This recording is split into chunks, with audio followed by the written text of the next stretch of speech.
Marami tayong hindi alam, pero marami tayong gustong malaman. Kaya ang tanong, alam mo ba?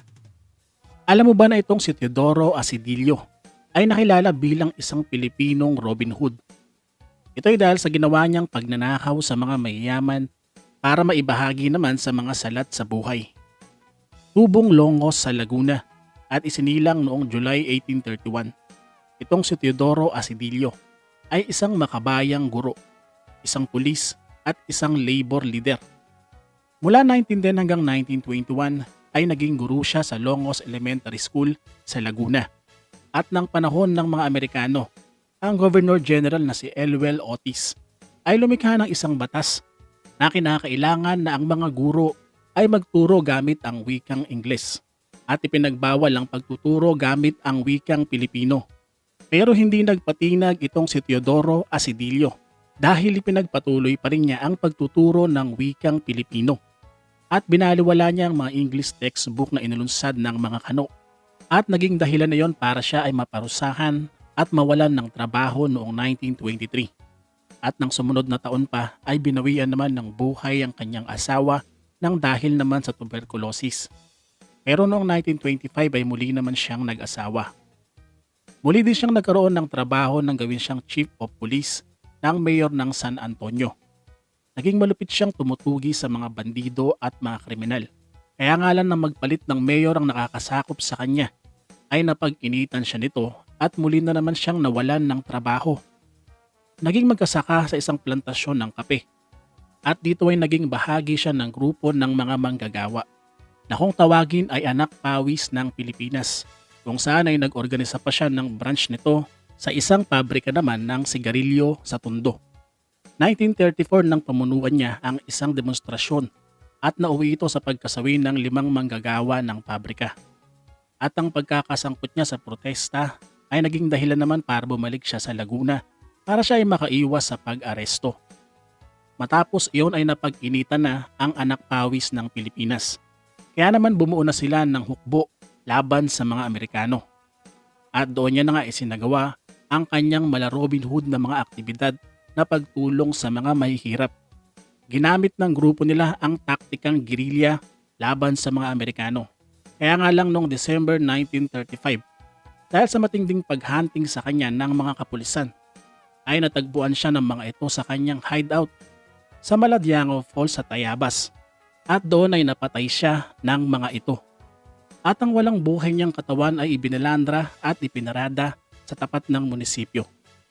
Ang kwento nitong si Teodoro Asidillo ay isinapelikula rin na pinagbidahan naman ni Fernando Poe Jr.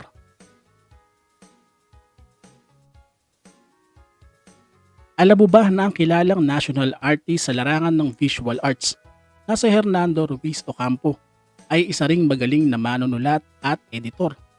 Nakilala itong si H.R. Ocampo dahil sa kanyang mga abstract na pinta. At ito pala ay naiimpluwensyahan ng kanyang imahinasyon sa kanyang pagsusulat. Ang mga likha nitong si H.R. Ocampo ay dekalidad at nabibili sa napakalaking halaga sa panahon natin sa ngayon sa loob at labas ng ating bansa. Ang malawak niyang pag-iisip sa mga bagay-bagay ay inilalagay niya sa kanyang pagsulat at sa kanyang pagguhit. Isa sa kanyang mga obra ay makikita sa entablado ng Cultural Center of the Philippines. Ito ay sa Main Theater o sa tanghalang ni Canor Abelardo. At sa larangan naman ng pagsulat, ilan sa mga likha niya ay ang Don't Cry, Don't Fret, Ikalawang Pagdalaw, Unang Pamumulaklak at napakarami pang iba. Isang kahanga-hanga nga itong si H.R. Ocampo. Ito'y dahil sa kanyang talento sa kanyang pagsulat at sa paglikha ng mga painting na masabing isang obra. Alam mo ba na mayroong isang kakaibang kwento ang kumakalat patungkol sa isang misteryosong road sign? Ito'y sa Davao, na mistulang naghahatid ng hilakbot. Ang nasabing litrato ng road sign ay mababasa ang mga katagang "Waving Children, Please Wave Back." Pero nang imbestigahan ito ng Esquire, ay ayon sa kanilang pangangalap ng impormasyon. Ang nasabing road sign photo ay mula sa website na Flickr na ipinost ng nagngangalang Danes96 noon pang August 19, 2006. At ayon din mismo kay Danes96, ito raw ay nakuhaan niya sa 100 patungong nature park sa Turil, Davao City.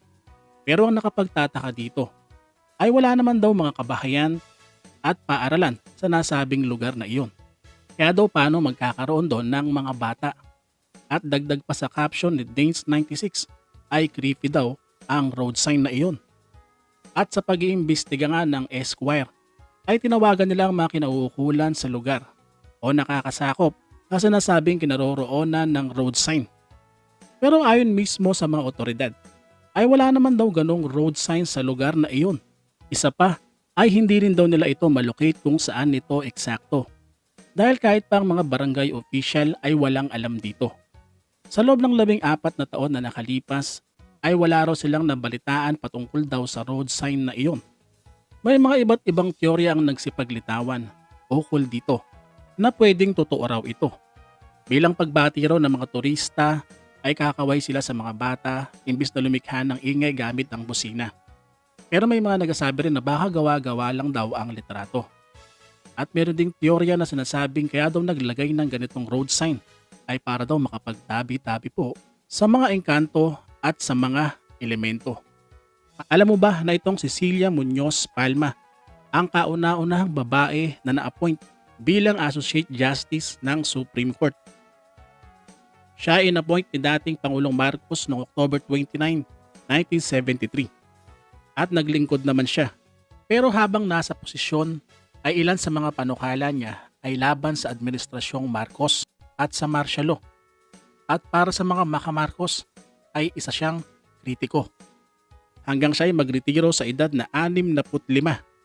Pero nang magretiro na siya sa korte, ay isa naman siya sa mga naging oposisyon ni dating Pangulong Marcos.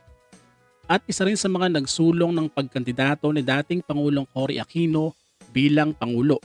Naging Assemblywoman sa Quezon City at noong panahon ni dating Pangulong Cory. Matapos ang EDSA Revolution, ay inappoint siya bilang chairwoman sa 1986 Constitutional Commission para sa paglikha ng 1987 Constitution. At nung panahon naman ni ERAP ay naging chairperson naman siya sa PCSO. Pero sa kabila nun ay naging bahagi rin siya ng pagpapatalsik kay ERAP. At sa edad niyang 72 ay binawian siya ng buhay noong 2006. Makalipas ang 3 taon ay naisama siya bilang Hall of Famer sa International Women's Forum at ipinangalan din sa kanya ang isang kalye malapit sa Manila City Hall. Para sa marami pang alam mo ba, see you sa next episode. Bye-bye!